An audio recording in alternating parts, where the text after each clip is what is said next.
This is the Techno Phantom X, a mid-range phone that could put techno on the map outside of their established African fanbase, since it's also being released in certain other markets. Does the Phantom X have what it takes to compete with those heavy-hitting mid-rangers that we've seen so far this year? I'm Will for GSM Arena, and let's find out in our full review.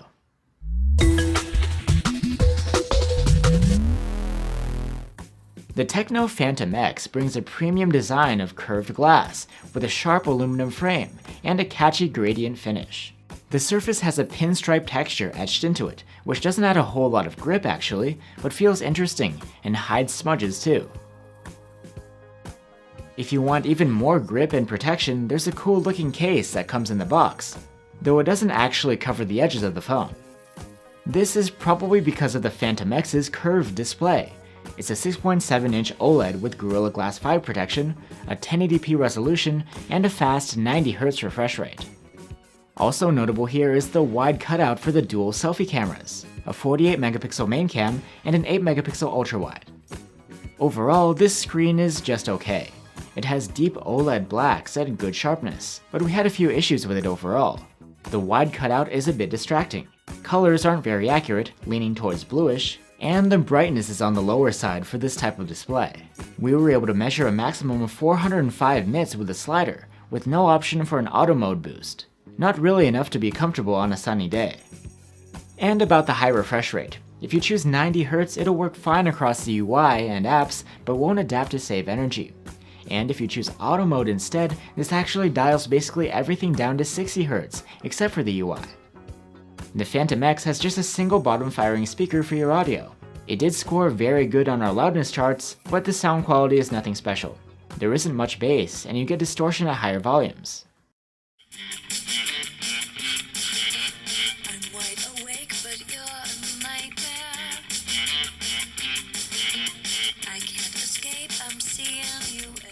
The Phantom X does have a 3.5mm jack for headphones and FM radio support too.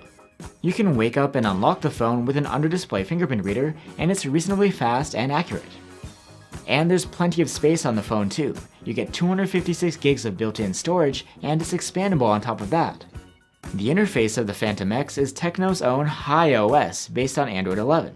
It's not too heavy of a skin, actually pretty close to stock Android, besides the looks of the icons. There is an app drawer to keep your apps in, and it has a unique aesthetic. One strange quirk is that you can't swipe down to close it, you need to use navigation controls to get back to the home screen. HIOS has its own virtual assistant called Ella, though we didn't find that it offered much of an advantage over Google Assistant. And there is a game mode menu which provides you better control over notifications and incoming calls while you're playing a game. At the heart of the Tecno Phantom X is a Mediatek Helio G95 chipset, built on a 12nm process. It's a mid-range chip that was introduced last year, and in the benchmark charts it does fall behind mid-range competitors running on Snapdragon 700 series chips. But it still does a decent job, providing for smooth UI performance and lighter gaming. It seems to be rather power efficient too. The Phantom X has a 4700 mAh battery, and with it was able to score a great 122-hour endurance rating in our proprietary tests. The phone comes with a 33-watt charger, and charging speed is solid, but not blazing fast. We were able to charge the dead battery to 56% in half an hour. Alright, onto the cameras. The Tecno Phantom X has 3 cameras on the back, a 50-megapixel quad Bayer main cam, a 13-megapixel 2x telephoto cam, and an 8-megapixel ultra-wide camera. The main cam's photos come out at 12.5 megapixels, and the quality is far from impressive. Sharpness is okay for the class, and dynamic range is relatively wide too. However, a number of our photo samples came out overexposed, or with random blurry spots here and there. But it's the color rendition that's the worst offender. Colors are either muted or just plain off, with only the occasional photo coming out right. It's nice to see a telephoto cam at this price, and its 2x zoom shots are decent. They have enough sharpness and pretty good dynamic range. Colors are vibrant too, but that isn't consistent with the main cam's rendition. 8-megapixel photos from the ultra-wide cam are lackluster. They're soft, with narrow dynamic range and washed out colors. At least the distortion correction does a good job.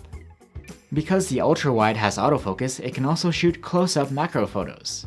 These still have those bland colors, but the level of detail here is better than competitors which employ dedicated lower-res macrocams.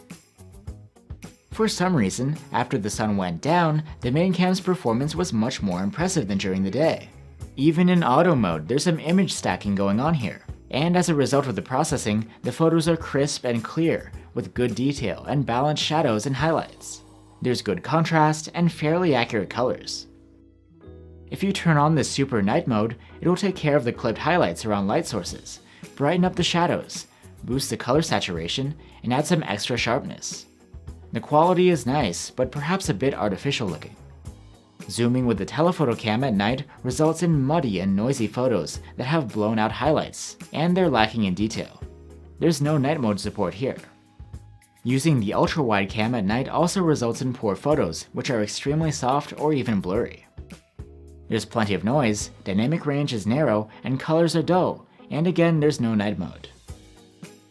Now on to the dual selfie cameras. The main one does a great job, taking selfies with excellent sharpness and detail, wide dynamic range with HDR enabled, and good exposure for the subject's face. The ultra-wide selfie cam offers you that wider field of view you may want in certain situations, and dynamic range is good. However, these photos are soft and lacking in detail.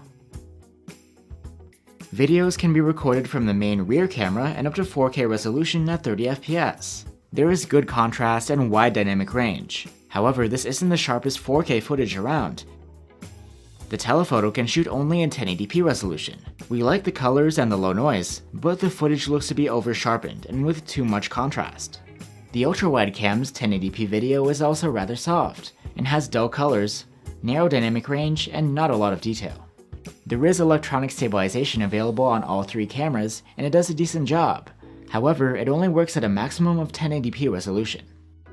So that's the Tecno Phantom X. You get a great looking glass and metal build, a curved high refresh rate OLED screen, great battery life, and solid charging speed and chipset performance. Plus the camera setup is quite versatile, with 3 cameras on the back and 2 on the front. However, there are some things we weren't fans of here, the most notable being that the screen isn't very bright. Plus the camera performance is all over the place quality-wise, and there are competitors with more powerful chipsets. If you don't mind those things, then the Phantom X is a decent phone, but the way that it's priced is in direct competition with some pretty capable mid-rangers, so you might want to shop around first. Thanks for watching guys, stay safe and see you on the next one.